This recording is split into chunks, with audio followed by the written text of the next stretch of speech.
네, 다음 주제는요, 진실의 순간입니다. 이 서비스의 진실의 순간, 이게 뭘까요? 네, 우리가 영어로는 MOT, Moment of Truth 이렇게 표현을 해요. 네. 이걸 진실의 순간이라고 하거든요. 원래 이 MOT라는 말은 투에서 나온 용어예요. 스펜 2에서. 성난 이 소를 투사가 급소를 가격하는 순간을 MOT라고 그래요. 네. 그게 15초예요. 15초. 예. 15초 내에 정확한 그 위치를 이렇게 급소를 가격하지 않으면 투사가 위험해질 수도 있어요. 다칠 수도 있어요. 그래서 이 MOT라는 말을 써요. 근데 이 CS 경영에서 이 말을 왜 썼는가? 리차드 노먼이라는 이 경영 컨설턴트가 스웨덴 사람인데 있어요. 이 사람이 고객이 한 서비스 조직을 방문해서 서비스가 품질이 좋다, 만족도가 높다, 낮다, 이것을 판단하는 데 걸리는 시간이 딱 15초래요.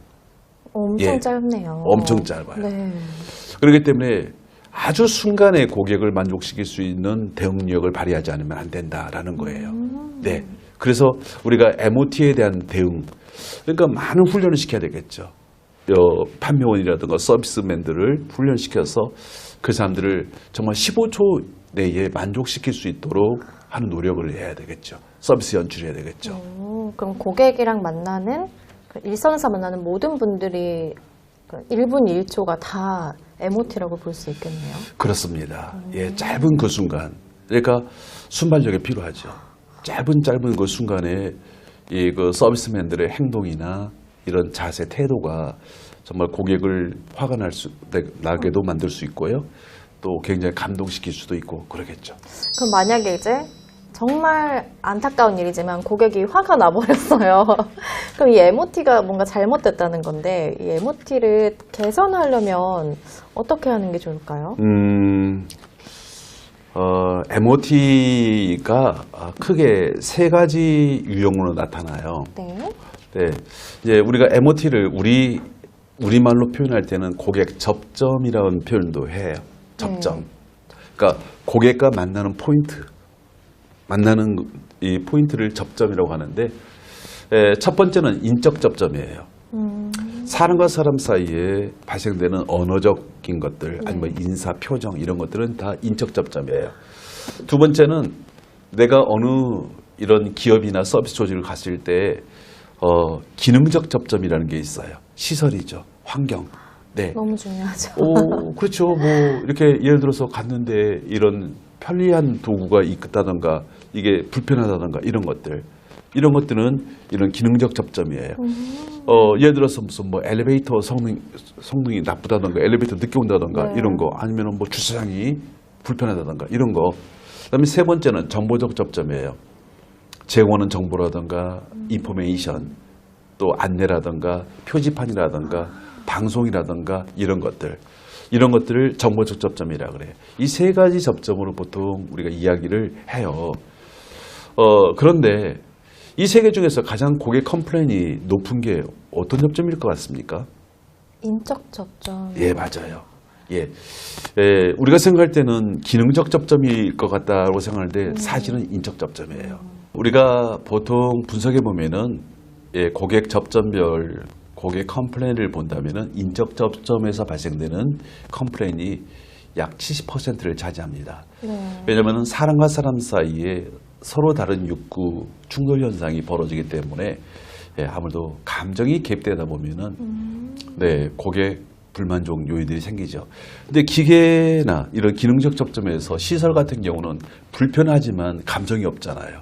그러니까 약간 짜증나고 말죠.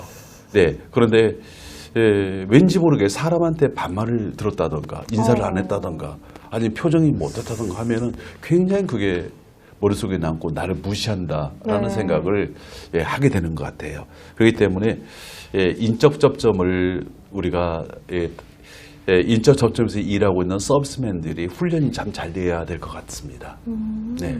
그럼 개선을 할 때 뭔가 중점을 둬야 되는 원리 같은 게 있을까요?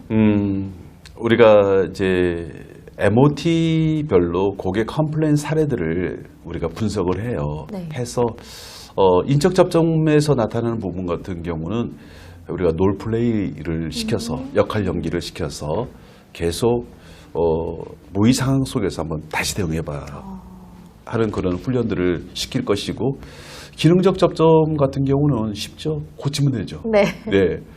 시설을 바꾸면 되죠. 그다음에 정보적 접점도 불편했던 사항들을 다시 개선하면 되는데, 아무래도 사람을 바꾼다는 게 가장 어렵죠. 어려운 일이 아닐까라는 생각이 들어요. 시간도 꽤 오래 걸리고. 시간도 오래 걸리고. 네. 예. 저는 이런 생각을 해봐요. 고객 만족을 높이기 위해서 사람을 훈련시키는 것보다도 물론 시키는 게 중요해요. 거기에 적합한 사람을 뽑는 게 더 중요하다고 생각해요. 예, 적성이 되는 사람을 뽑아서 아무래도 좀 고객 친화적인 이런 용모라든가 태도 이런 걸 갖고 있는 사람이 있지 않습니까? 네. 이런 사람을 처음부터 선발할 때부터 잘 선발하는 게 CS를 잘하는 저는 비결이라고 생각이 듭니다. 약간 애초에 이것도 약간 비포 서비스 같은 개념일 것 같아요. 그렇죠. 애초에 나중에 고치려는 그런데 노력과 시간이 필요하니까 애초에 그게 들지 않게끔 예. 좋은 적합한 사람을 뽑아야 된다라는 예, 맞아요. 말씀이신데 예. 이거랑 좀 연결되는 질문이에요. 개선을 할 때 비용을 고려해야 되잖아요. 네, 네. 이 소요되는 원가를 어떻게 따질 수 있을까요? 비용 같은 경우는 우리가 어떤 서비스를 수행하는 수행 원가라는 게 있어요. 네. 예, 수행 원가가 있고 또 실패 원가는 그것을 다시 수리하거나 환불해 주거나 우리가 그것을 고치는 데 들어가는 비용을 말해요. 네.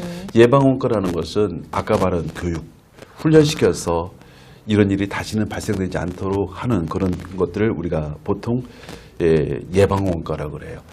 그래서 수행 원가는 본래 들어가는 비용을 말하는데, 실패 원가나 예방 원가는 품질 불일치 비용이라고 그래요.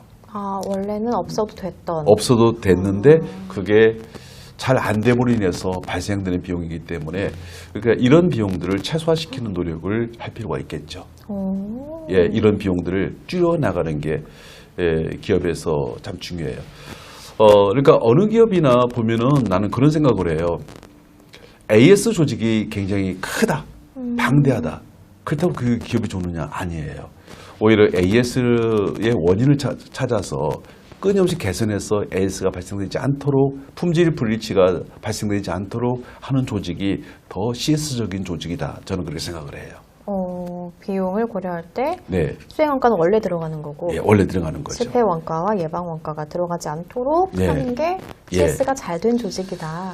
그럼요. 네. 그러니까 처음부터서 고객 컴플레인을 우리가 방지할 수 있다고 한다면 방지하는 게 가장 이상적이다라는 이야기죠.